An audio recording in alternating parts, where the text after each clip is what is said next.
Hello, my name is Daniel de la Paz, and I'm here to talk to you about my leadership journey. This is a journey that began many, many years ago. First, let me tell you about when I used to have a dry cleaning business, been at least 10, 15 years ago, and I was in charge of probably at least 15 employees, and I think that's when I first had my opportunity to be a leader. Um, and I thought I was a leader. I was a boss. I was basically the manager, the owner, and that, that was my pretty much my definition of leader back then was being a boss. And I had that business for a number of years. I used to go in every day. Uh, used to do the hiring and firing. I did the payroll. I did some production work. I did training. I did repairs around the facility, and I thought I was pretty good at it. And I was there, you know, at least 2, 3, 4 hours a day, every day. Um, and I also would do some customer service in case the employees would have an issue with the customer. And like I said, I thought I was doing a pretty good job. You know, I thought that was what a leader was supposed to do. Just uh, help people. Help your employees whenever you could for whatever they needed. Um, like I said, this business was around for about 7 years. Unfortunately, it came down to some issues, recession, and there was also some internal issues, and I was pretty much forced to sell this business. And probably after a few months after I sold this business, uh, I came across this young lady that used to work for me. And one of the issues that we had right at the end was there was a lot of employee turnover, and I just couldn't figure out what was going on. And like I said, when I met this lady, young lady, a few months after we sold the business, I got to talking to her and I asked her, so why did you quit at the end? When she told me, it really shocked me. It came as a, as a shock to me, a real surprise. And she was like, I quit basically because there was no leadership. It seemed like there was nobody in charge. And I kind of like, you know, like I said, I was surprised. It kind of hurt my feelings. Actually, I went home and I kind of reflected as what she said and thinking about what did I do wrong. What could I have done right. And I said, I thought I was doing good. I thought I was a good boss. I thought I treated them well. I was there helping them, helping the organization whenever I could. I didn't know there was anything going wrong at the company. And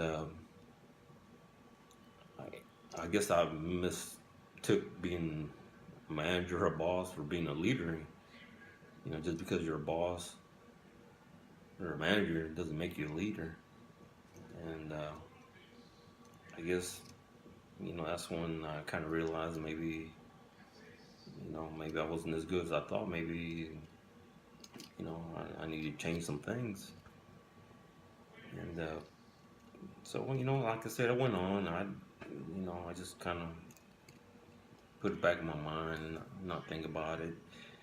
And like I said, I would like to own another business one of these days. But even I was thinking back then. But I guess I need to learn more about myself, uh, learn how to be a better leader. Like she said, there was no leadership. I guess I don't know. I guess I didn't know if I needed to spend more time there. I needed to do more things. I don't know. And like I said, after we sold the business, I really didn't do anything. So I started looking into something to do, whether it be another business or another job or getting back to school to try to get my bachelor's degree. As I started to research different colleges, different degree plans, I came across Texas A&M Commerce that offered the organizational leadership program coursework, and that kind of hit me and said that's what I need. Well, that's basically the failure of my first business because I didn't have leadership skills. I go, this business right here should help me. Should help me with my next business, whatever it is, whether it be a job or next business. I go, this should help me. It should help me how to be a leader. Now let's talk about what I've learned through this journey, through this coursework. I think one of the major things that I did learn from the very start is to find out what your passion is, and go with it. Not everybody's built to be a leader, and that's fine,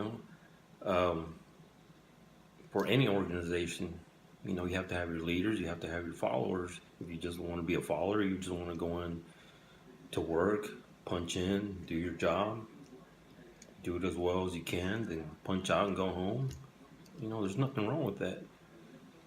If that's not your passion to be a leader, there's people that just like to hide in the corners, in the shadows, and because that's not their thing to be out there,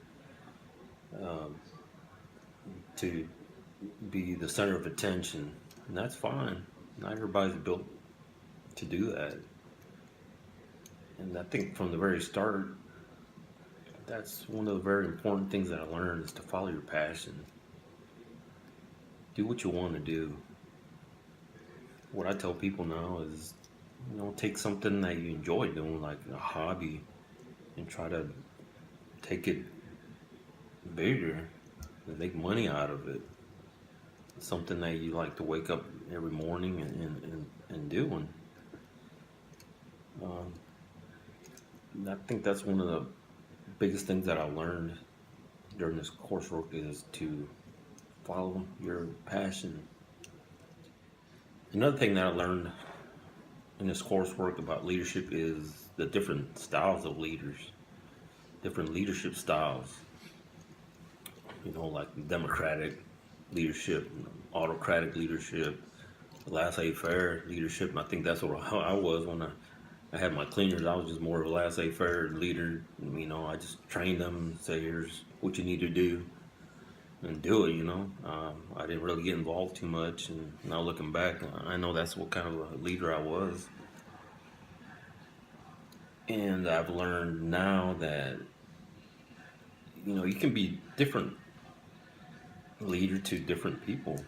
Some people, respond better to a different type of leadership. You want to be an autocratic leadership to a certain person or a certain group of people, or then being a democratic leader to this other person or a group of people. You have to do what you need to do to lead, and that's something I never knew. Now I do, and I'd like to take that to my next endeavor. Also got me thinking about not just about leaders from different large corporations, but just global leaders. Kim Jong-un, he's an autocratic. Donald Trump, democratic leadership style, but I think he likes the autocratic leadership style with all his executive orders. I think he even mentioned something about Kim's, how the people around him, how they responded to his order so quick without questioning him. I think Donald said he kind of liked that that response. I think that's one thing another important thing that I learned in this coursework is just the different leadership styles, and it's okay to be a different leader to different people or groups of people. Now let's talk about where I am now as a leader. Well, I'm not there yet. I'm still a work in progress, but like I said, I've learned a lot, and I'm going to still continue to keep learning. I'm going to continue to keep researching different methods, to take it to my next business. Hopefully, I'm interested in starting another business, so I'm gonna learn some more. Um, but to me, I like to be. In the past, I was more, like I said, laissez-faire leader, but I want to be more of a democratic or even an autocratic leader.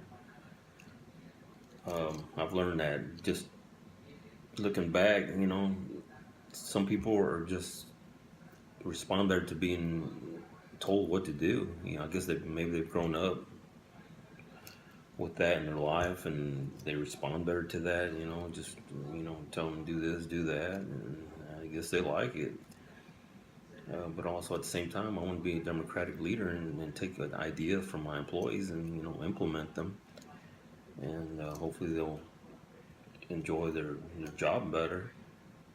Uh, as far as a transactional, transformational leader, I think I'm more of a transactional. I don't mind rewarding people, but at the same time, I believe that they should be punished for not doing something correctly. I'm not really of a rah-rah type, person. So I don't know if I'm a transformational leader. I don't know if I could really give them those pep talks and motivational speeches.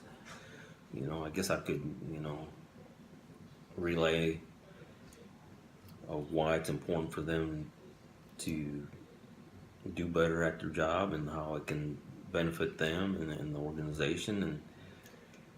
But like I said, it ends up probably being back to transactional because they're going to get rewarded with the raise and maybe even a better position.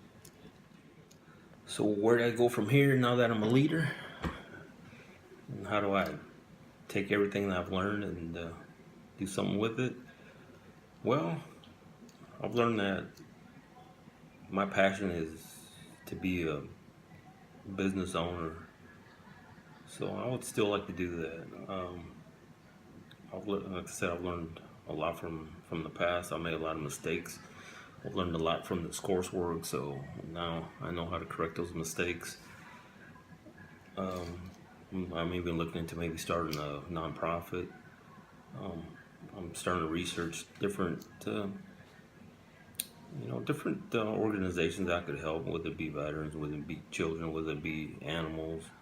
I still haven't decided, but I'm trying to look for an organization that still needs help. I think the older I've gotten, I kind of like want to start helping other people other than myself. I'm starting to get that passion to try to help other people. So yes, I want to take what I've learned and I want to be a real leader now, not just a boss. Definitely excited about the opportunities out there. I just can't wait, to go out there and take that challenge and do something positive with it.